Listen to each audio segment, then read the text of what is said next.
Hello everyone, welcome to my channel. তো আজকে ছিল ভূতের রাজা দিলবরের 20 ইয়ার্স বার্থডে সেলিব্রেশন। আজকে 29 এপ্রিল। গিয়ে দেখি বাপরে বাপ, এত বড় লাইন। তো আমি ফার্স্টে তো ভেবেছিলাম যে না, এত বড় লাইন দিয়ে তো একদমই খাওয়া সম্ভব নয়। তারপরে দেখলাম যে কুপন দেওয়া হবে বলছে সবাই, তো কুপনটা নিয়ে ভাবলাম যে চলে যাব হোস্টেলে। তো এখানে সবাই তার জন্যই দাঁড়িয়ে আছে, তো আমি ভাবলাম চলো দাঁড়িয়েই যাওয়া যাক।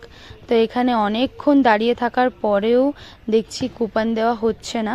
প্রথমে দেওয়া হয়েছিল, তো তারপরে কিছু ঝামেলার জন্য বন্ধ হয়ে গেছিলো কুপন দেওয়া। আর আজকে আমি এসেছিলাম যাদবপুর আউটলেটে, যেখানে তো এত মানুষের ভিড়, মানে কি বলবো। আমি নিজেই লাস্টে কুপন পেলাম 450 নাম্বারের কুপন। তো গিয়ে ফার্স্টের দিকে একটু দেখে আসলাম যে কি হচ্ছে ওখানে, কি সিস্টেমে খাবার দেওয়া হচ্ছে। তো দেখলাম কয়েকজনকে ডেকে নেওয়া হয়েছে, তারপরে তাদের যাদের যাদের হয়ে যাচ্ছে 2-1 করে বের হচ্ছে, আবার 2-1 করে ভেতরে ঢুকছে। তো এখানে সবাইকে গার্ড ফার্ড সব কিছুই এখানে ছিল। তো সবাইকে বলা হয়েছিল আপনারা লাইনেই দাঁড়িয়ে থাকুন, কয়েকজনের হয়ে গেলে তারপরে আপনারা ঢুকে যাবেন। তো অ্যাজ ইউজুয়াল আমরা দাঁড়িয়েই ছিলাম। দাঁড়িয়ে থাকার পরে ফাইনালি আমরা প্রায় 4 ঘন্টা লাইন দিয়ে চলে গেলাম ভেতরে। আর ভেতরে যাওয়ার সঙ্গে সঙ্গে লাইন পেয়ে গেছিলাম। তারপরে চলো ভেতরের অ্যাম্বিয়েন্সটা তোমাদের একটু দেখিয়ে দিই। তো এখানের অ্যাম্বিয়েন্সটা মোটামুটি ভালোই, যেরকম ভূতের রাজা দিলবরে থাকে। তো এখানে এত ক্যাপাসিটি কম ছিল নিচে, তো ওপরেও ছিল এখানে। তো চলে এসছে আমাদের থালি, চলো দেখে নেওয়া যাক কি কি দিয়েছে।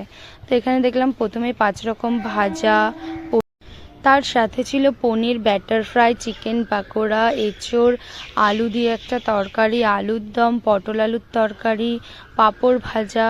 তার সাথে ছিল মাটন, অবভিয়াসলি, শুক্তো, ডাল আর পাবদা মাছ। তারপরে ছিল পায়েস, যেটা একদম ম্যান্ডেটারি, মিষ্টি, তার সাথে চাটনি দিয়ে মোট 20 রকমের আইটেম এখানে 200 টাকায় দেওয়া হচ্ছিল।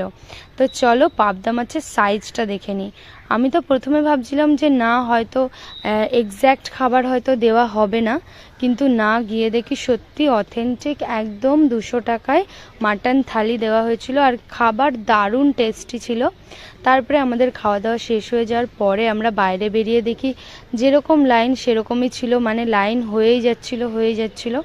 আর এখানে রাত্রির 8টা পর্যন্ত মানে খাওয়া দাওয়া দেওয়া হবে, তো সেই জন্য যখন খুশি লোকে আসতে পারে।